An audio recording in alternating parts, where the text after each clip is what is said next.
changed. My life not only changed, I knew I had changed, but I didn't think my actual day-to-day life would change.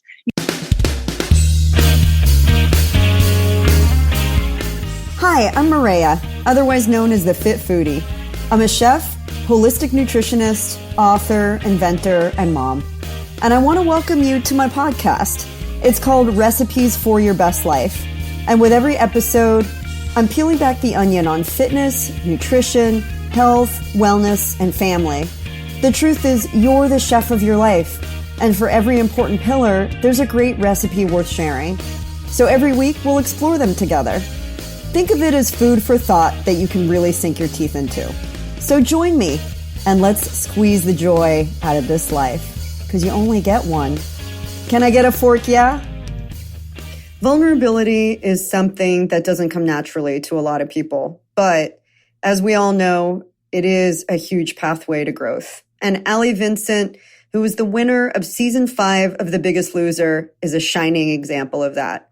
I had the chance to dish with her on this episode of Recipes for Your Best Life after meeting her at the Crave Northwest event in Spokane this past weekend. And what I found from this beautiful soul is that while The Biggest Loser taught her a lot, season 2, which is her journey right now after having 3 children, is probably the most important one of all. I think this is an episode that you're going to learn so much about, and I'll just give you a little peek behind the tent. The number one word that you'll come away with is forgiveness. Let's listen to Ali. Ali, it's so good to have you on. I'm so excited. I haven't done one of these podcasts in a while, so I'm looking forward to chatting today. Well, I'm really grateful that we get to share you and your story with our listeners. And I had the pleasure of kind of unexpectedly meeting you at the Crave Northwest event in Spokane this past weekend. And I love that, you introduced yourself and you were like, I have a chapter 2 to what I'm doing. But originally you came into the world of, I guess you could say, food and fitness through The Biggest Loser, where you were the first female winner of that show. Can you tell us a little bit about what made you decide to go on the show and what that experience was like? It must have been crazy. I feel like those are all super loaded questions, but I will definitely do my best. But I just want to kind of put it out there that yes, we met by chance in your world, but in my world, we met intentionally. We went there to meet you. And it was kind of funny because I've been in that role of signing books at different events and stuff, and had people come up to me, and I just didn't want to be like one of those people. I'm like, I hope she felt like we actually connected. She feels that my authenticness and that I really want to just kind of learn from you and talk to you, and just kind of, I always like to be a sponge around those that I know are experts in their fields, because I know that I am not an expert at anything. I'm definitely a product of just trying to figure it out day by day. And as the seasons of my life change, I need new things. It's not even, sometimes day by day is almost too generous. It's like minute by minute. You know what I mean? Sister, we're all in the same boat, and it was, we're all students in this life, and I feel like things are constantly shifting and changing, and that's why being able to learn from each other is so incredibly important. And I agree that it was unintentionally intentional. So exactly. So, and speaking of shifting and changing, like you asked about me being on The Biggest Loser, that was, it's 2019. I won 2008. And so I started it in 2007. And when I first ever heard of the show, The Biggest Loser, I was season 5. If we want to take our listeners way back then, it's like, how many seasons were there? There were tons of seasons. And now actually the show's starting up again. So I'm excited about that. But season 5 was the first year that Biggest Loser added, and they did it kind of year round. So we were that extra season that got snuck in to kind of put it on course for what it became. Yeah. And, during my season, and we'll get into that. So let me start first with how I got there. When I first heard of the show, it was my younger sister told me about it. And she knew I was unhappy. She knew I had been struggling with my weight for a long time. And for me, which I don't know, what I found through this journey since is that whether or not it shows up like it did on me and it continues to show up on me, I think a lot, I realized that everybody struggles with their weight or their choices, or it's because it's so much more than just what we're putting in to nourish us. It's also like how we're feeling about ourselves and how we treat ourselves by when we're eating, you know. 100%. And I didn't know any of that back then. Back then I was just unhappy, you know. I was working, and I really kind of just dove into that. And then I would go out with my friends like afterwards, and I was a hairstylist. So we did a lot of eating out and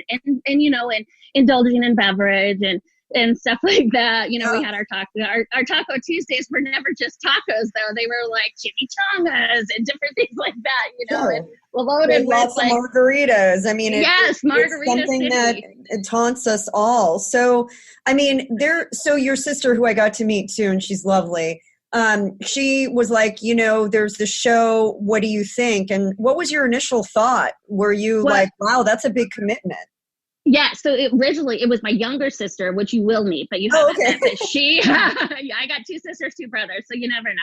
But you know, when she first told me about it, she's like, "Oh, Ellie, you know, I've been watching this show, and it's called The Biggest Loser." And immediately I went to defense. I was like, "Biggest Loser? Like, what are you talking about?" And then when I like kind of got to like in the beginning, I was really like, "What are they making fun of fat people?" Like, I can't even believe that you would watch that. But it was literally projection of like, "What do you mean? Why are you talking to me about this?" Yeah. And of course, you met Amber, who is my sister. That's a master's Pilates instructor. My younger sister is this 6 foot tall, drop dead gorgeous Ashtanga yoga person. You know what I mean? And so I'm like in my world, I was like the fat sister, and that's how I felt. Never did they ever make me feel that way. Let's get that very clear. But it was just what I did to myself. And that's what, you know, I hope we'll get into all of that in this podcast, I'm sure. But like, so she told me about it, and I was just like, "I'm not interested in your show." I mean, I literally avoided her. Like, she was following me around. It was like a family dinner because we always gather and there's always food, you know. And I was like, "Listen, I'm not interested in your Biggest Loser." And she's like, "Just come over sometime." And so we literally talk on the phone like 2-3 times a day, you know. And she didn't like hound me every single time, but she definitely didn't let it up. And she's like, "Listen, come over, we'll have pizza, and we'll watch The Biggest Loser." And I was just like, no. So I literally never gave it into her. I never let her know, but I did. I knew that it was important, and I knew she loved me. And I knew that if she was really this persistent, it was something that she saw in a positive light and that she felt like could help me. And so I did catch an episode here and there. Now, I will say I worked on Tuesdays, and I didn't have a DVR back then. That's how like long ago it was. Like, not everybody had a DVR in every room of their house. Like, I know. Some of the young ones are like, "What's a DVR?" I know. They're like, "Wait, you have TV and it's not just internet TV?" I know. What does that even mean? Yeah. I know. So what it means to the people that are young and listening is that I didn't, I didn't record it. You know? I feel you on that. So you were at this point, and you know, I want to just say something, because you said something I think that's really important. The people in your life that are invested in you, that want to see you thrive and succeed, are oftentimes the people that they have to put themselves out there to make you listen, you know. And I'm saying that generally, and that takes a lot, but I would hope that people would see that in a loving way instead of in a defensive way. And I'm really glad that you were able to discern between the two, because it doesn't mean that, you know, somebody is saying anything critical. It's more, they just want what's best for you. They have you in their best heart. Well, and I think there's so much attached to each relationship and who you're able to hear things from and who you're not. Like my dad, we've had conversations since, because honestly, this whole journey of learning how to eat healthier and working out and making those choices minute by minute, you know, day by day, you know, all the time is a journey. And it's like the people that we share our time with and share and break bread, because that's literally our culture. We break bread often with people.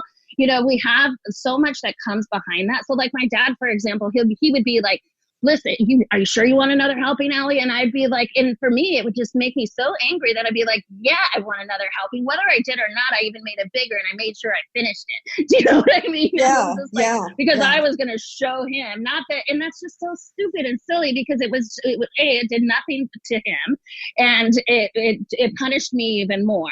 And I was constantly trying to fulfill something that had nothing to do with food. And so after the show and after kind of meeting wonderful people like yourself and other, I just recently met you, but I've met other people out in this world who have had these epiphanies and this inspiration to share what they know and love what they do and to kind of change my conversation in my head by sharing with them. But so I was able to have a conversation with my father afterwards and was like, listen, that doesn't help me. That doesn't serve me. It actually really puts me in my crap, Yeah.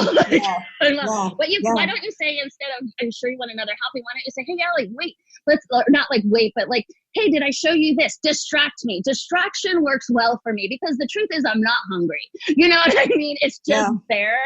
But that took a lot it goes through a lot of phases and stages, to be able to do that. But yeah, I was very grateful that I listened to my sister. But I, speaking of being willing to hear it from people after winning the show, I, during the show, the Sex and the City movie, the second movie came out. Did you ever see those movies? Sex and the City? Yeah. Okay. If you can remember, and I can't, it's Kim Cattrall. I don't remember her character name.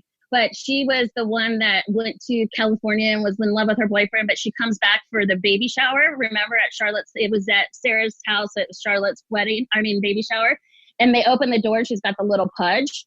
And they're like, and they're like, what are you doing? And then afterwards in the conversation, she's like, I didn't even notice. And they're like, girlfriend, how did you not notice?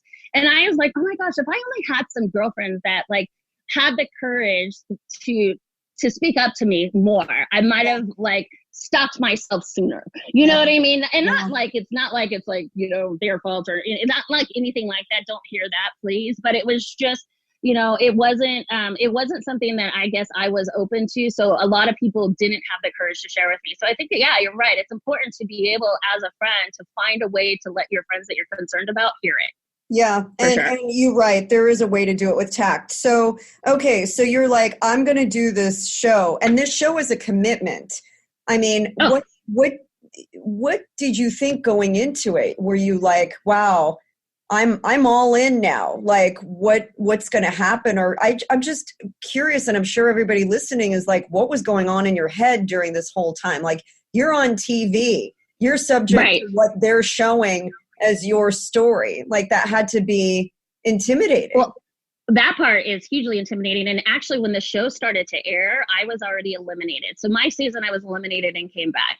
But, we don't want to necessarily get into those specifics. So I was at home and I knew that the Biggest Loser season was starting. And I literally physically broke out in hives for exactly that reason, because it's oh my gosh, they're going to introduce all these people. How are they going to introduce me? And they're going to pick and choose how the world sees me. You know what I mean? And I was just it was just super interesting. And, when we first got to the show, the very first day, I was on the show with my mom. For those of you who don't know or aren't familiar with The Biggest Loser, there was Partners our season. And I was on the show with my mom, and we literally just kind of filmed the intro, and we were already exhausted. In fact, before we started doing that, they pull up to the ranch, and the physical trainer there, he comes up and he's like, okay, we're going ahead. We're in the vans, right? Mind you, we're in these vans. And he's like, we're going to go ahead and tape everybody's ankles. And I was like, why are we taping our ankles? What? You know what I mean? They're like, well, we just found out that it just, it's best if we just start out this way. And I was like, holy smokes. What is that? But why? I mean, what was the rationale? Did they explain why they were doing that? Well, just because, mind you, we're on The Biggest Loser. So all of us have probably not done any major physical activity in a long time. And so just even filming the entries and stuff like that, walking up this path, that was, we probably walked 5 miles that day, and none of us had done anything of the sort, any and that wasn't any exercise, that was that kind of thing. So my mom and I, there was the very first day after that, they did this challenge, and my mom wanted to quit during the challenge. And I was like, we haven't even seen our rooms yet. You know what I mean? Oh, yeah. It's not going to work out. So there wasn't any prep coming into it. It sounds like it was just sort of like, you're going to be on the show and we'll tell you what's going to happen when you get there. Oh yeah, there, you never know anything. And I do think it's important to share that, like, because I think that people see the show and they get misconstrued ideas. It was, for us, where we were at, it was like extremely taxing, but for you it would have been nothing. Do you know what I mean? Because you're physically active. And so like, especially